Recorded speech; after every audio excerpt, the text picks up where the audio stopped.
நாங்கள் பார்க்குறோம் படிக்கிறது எல்லா பெற்றோர்களுடைய குழந்தைகளுமே படிக்கிறாங்க.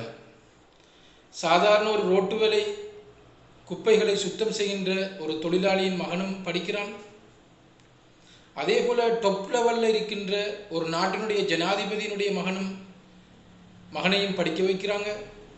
சாதாரண கூலித்தொழில் செய்யக்கூடிய அன்றாடம் உழைத்து வாழக்கூடிய ஒருவருடைய மகளையும் படிக்க வைக்கிறாங்க.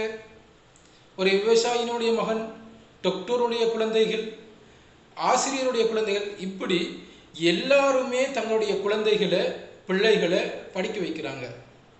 ஏன் படிக்க வைக்கிறாங்க? நல்ல தொழில் செய்யணும், இந்த பிள்ளை எதிர்காலத்தில் நல்ல உயர் பதவியில் இருக்கணும், கஷ்டப்படாமல் வாழணும், அவங்களோட குடும்ப வாழ்க்கை நிம்மதியாக இருக்கணும் என்கிற நோக்கத்தின் அடிப்படையில் தான் படிக்க வைக்கிறாங்க. உண்மைதான், இந்த நோக்கம் எல்லாம் சரி. இதையும் தாண்டி இன்னும் ஒரு நோக்கம் கல்விக்கு உண்டு. அதுதான் சிறந்த பண்பாடுள்ள ஒழுக்கமிக்க சீரிய பிரஜைகளை உருவாக்குறது. இன்றைக்கு பார்க்குறோம், எத்தனையோ படித்தவங்க பெரிய பெரிய பதவிகளில் இருக்கிறவங்ககிட்ட கூட சிறந்த பண்பாடு இல்லை. ஒருவரோடு எப்படி அணுகிறது, ஒருவரோடு எப்படி பேசுகிறது, ஒரு இடத்துல எவ்வாறு நடந்து கொள்கிறது என்கின்ற ஒரு பண்பாடு அவங்ககிட்ட காண முடியாது. ஆகவே குழந்தைகள் பாடசாலையில் கல்வி கற்கின்ற காலம் முதல் பல்கலைக்கழகம் செல்லும் வரையிலான இந்த காலப்பகுதியில் அவர்கள் அவங்களுடைய பண்பாடுகளை வளர்த்து கொள்கின்ற ஒரு இடமாக பாடசாலைகளையும் கல்வியையும் அவர்கள் அமைத்துக் கொள்ள வேண்டும். பண்பாடில்லாத கல்வி அதனால் தனக்கும் பிரயோசனம் இல்லை, ஏனையவர்களுக்கும் பிரயோசனம் இல்லை.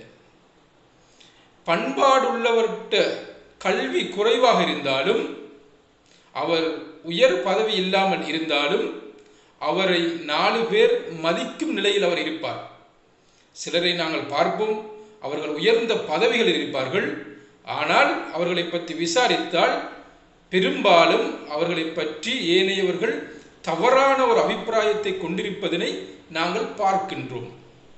எனவே அன்புள்ள பெற்றோர்கள் மற்றும் குழந்தைகள், பெற்றோர்கள் தங்கள் குழந்தைகளுக்கு நல்ல பண்பாடுகளையும் ஒழுக்க விழுமியங்களையும் சொல்லிக் கொடுக்க வேண்டும். அதே நேரம் கல்வி கற்றுக்கொள்கின்ற பிள்ளைகள் தாங்கள் கற்றுக்கொள்கின்ற பாடத்தின் மூலம் சிறந்த ஒழுக்க விழுமியங்களை நீங்கள் கடைபிடிக்க வேண்டும். சிறந்த ஒழுக்கம் உங்களுடைய திறமைகளை வெளிக்கொண்டு வரும். திறமை மட்டும் இருந்து ஒழுக்கம் இல்லை என்றால் அந்த கல்வி பிரயோசனம் இல்லாது.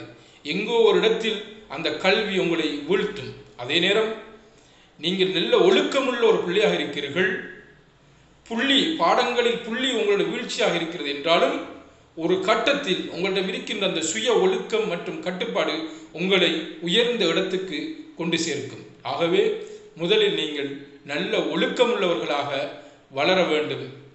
நன்றி.